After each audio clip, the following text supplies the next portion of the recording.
good evening. Welcome to the Buck Stops here. I'm Vishnu Showman. On the show tonight, after outrage across Kerala, in fact, all across the country, the management of a leading Thiruvananthapuram school decides to relook at a case where they had suspended a 16-year-old because he'd hugged a girl in school who he was close to. The school now wants to meet with the boy and a parent. They'd also said that personal images of this boy with the girl student on his private Instagram page were unacceptable because they had been shared across the school and apparently they weren't right. Now we've seen the pictures.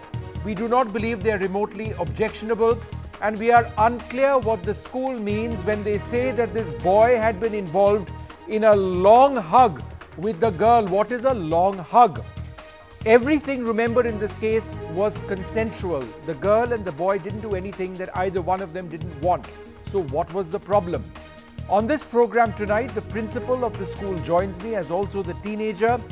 Will he finally get the chance to take the board exam? Because that was what was being denied to him because of this bizarre suspension. We'll get to that in a moment.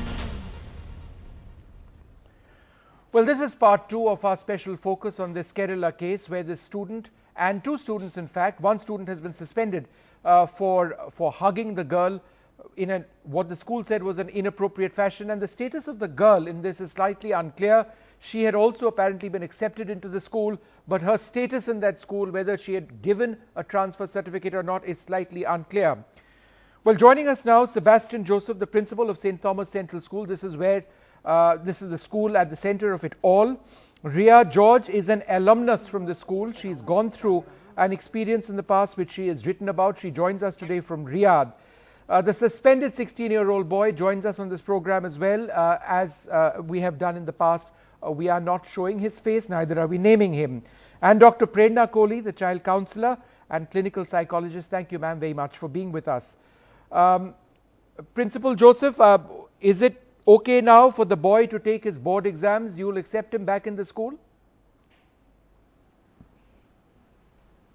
Yeah, it is okay, and definitely the decision that the management has taken of his suspension has been ratified by the Honorable High Court, but still we are ready to go for a relook considering the future of the child, and definitely I have written a letter to his parents to come and meet me on 3rd January, and definitely he will be writing the pre-board examination.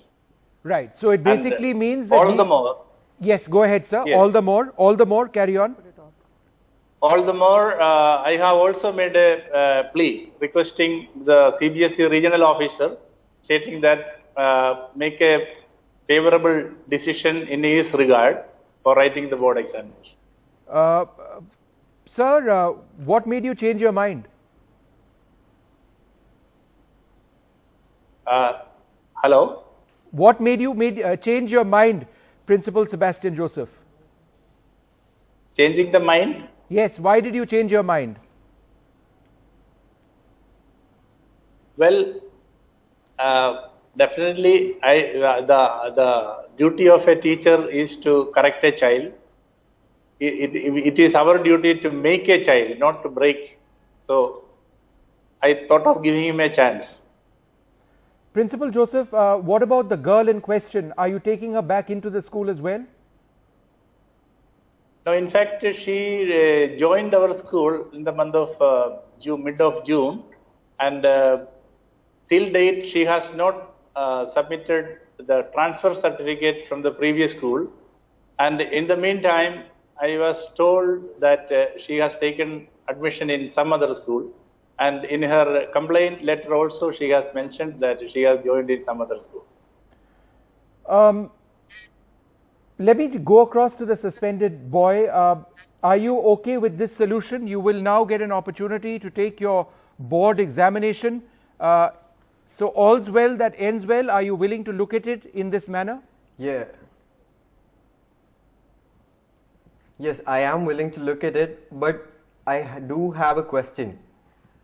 The pre-boards, the first model examinations, I could not attend because the school didn't let me write the exams. But what answer is the school willing to give when they hampered with my fundamental right? That's my right to privacy and my right to education. They have created a block in my education for the past 5 months. And the school is claiming that they are planning to send me a letter.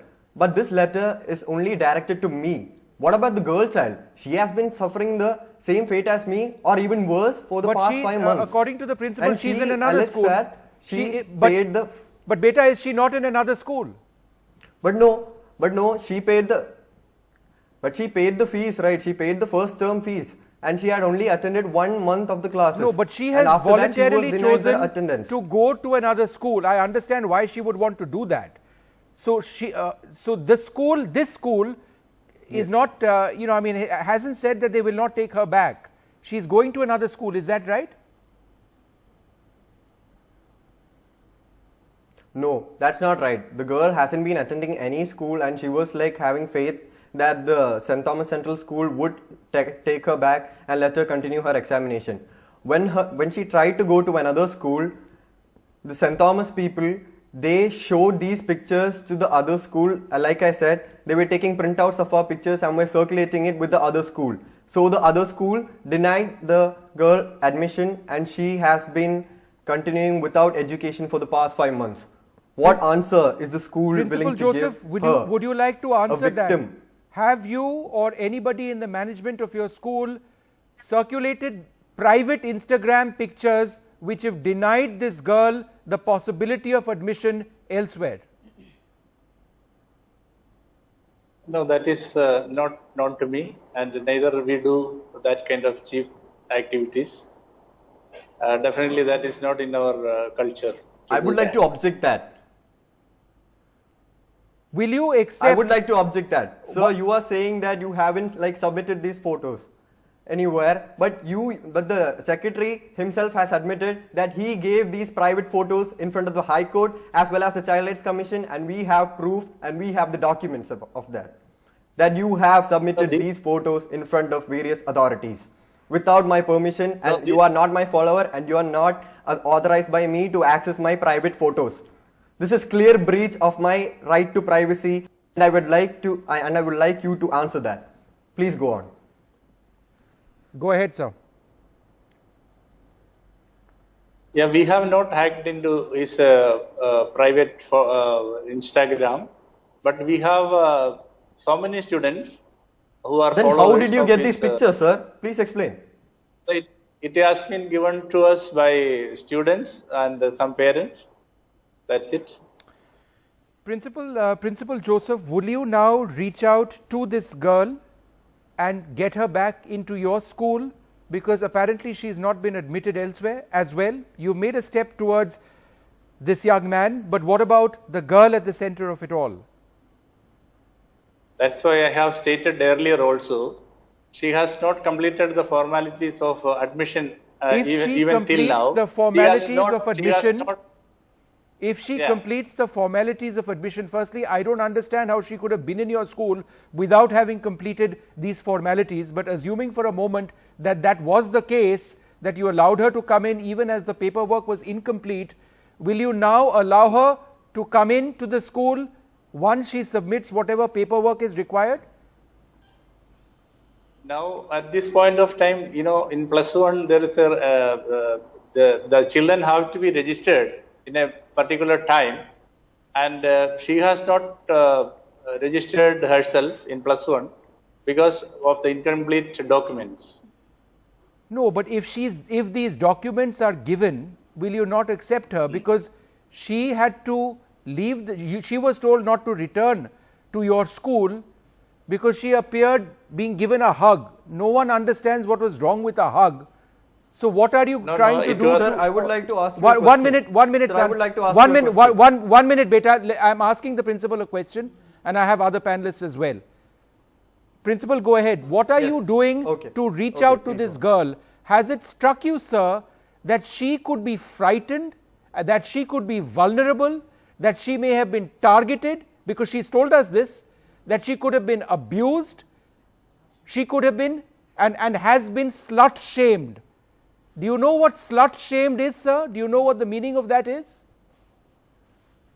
Now that I don't know. You are talking so many terminology which we don't use it. We have not shamed anybody. We have not shamed. Sir, as an And we educator, have given- in 2017, let me tell you what slut shaming is, because you need to know this.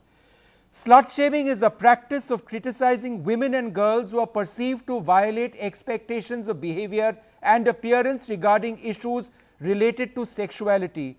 This girl has been slut shamed. Today you are saying there is no paperwork to take her back. It's a big mystery where she is. Apparently she is in no other school. Does this not affect her emotional well-being, sir? What are you doing to deal That with I am that? That they have not approached us. Even in Right. fact, we had given opportunity for both the students to write the examination, and whereas the boy has come and written the exam, whereas the girl has not turned up to write the examination. Dr. Prerna Kohli, as a child counselor and clinical psychologist, when you've got two children, teenagers, who've been told that their behavior is unacceptable, it is immoral, they've been poorly raised, they've been told a million other things. The boy has been made to feel as if he has physically violated this girl, and this girl has been named all sorts of things. This is unfortunately society, the way it works in India and in so many places, but this is what has happened to these two children. This is not just about this young man completing his board exam, is it? How is it also about having to deal with things that people say? How is that so fundamentally harmful to an adolescent? Words. I think this has been extremely traumatic for the boy and girl and their families, and by and large with their universe. This is a very, very vulnerable stage of their life where they need to be accepted, appreciated, applauded, encouraged, and they are going through such a big mental and emotional trauma of being shamed and humiliated. I think it could have been a gentler, better way to have disciplined. We are not against discipline, but discipline which builds up resentment, anger, and frustration in such young and vulnerable adolescents only makes them very hardened and very, very unaccepting people in the society, and then they suffer from depression, they suffer from anxiety, because everybody at the end needs to be accepted by their community. Okay. And this has been, I think, very, very traumatic time for the adolescents here.